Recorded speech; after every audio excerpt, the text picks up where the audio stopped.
फतह एक गरीब मगर मेहनती लड़का था।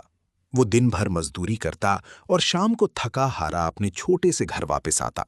फतह को बचपन से सादा सफेद चावल बहुत पसंद थे। जब भी वो बाजार से गुजरता और किसी होटल से चावल की खुशबू आती तो उसका दिल खुश हो जाता। कासिम की शादी आसिया नामी लड़की से हुई। आसिया अच्छी औरत थी, अपने शौहर का ख्याल भी रखती थी, मगर उसे सालन पकाने का बहुत शौक था। कभी आलू गोश्त, कभी दाल, कभी सब्जी, हर दिन नया सालन बनता। लेकिन फतह दिल ही दिल में सिर्फ चावल खाने की ख्वाहिश रखता था।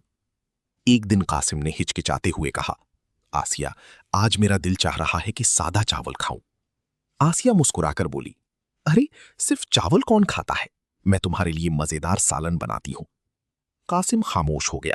उसने कुछ न कहा और सालन के साथ रोटी खा ली। ये बात कई दिनों तक चलती रही।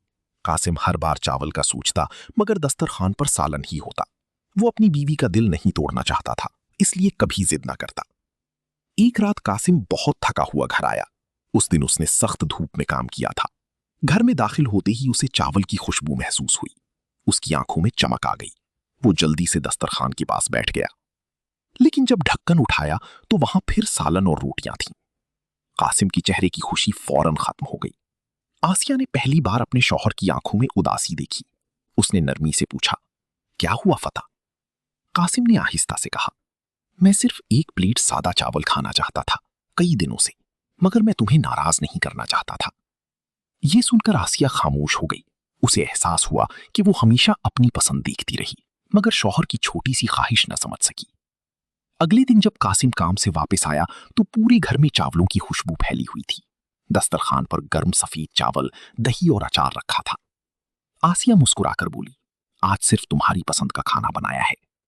कासिम की आंखें नम हो गईं। उसने पहला नवाला खाया तो बरसों बाद उसके चेहरे पर हकीकी खुशी आई।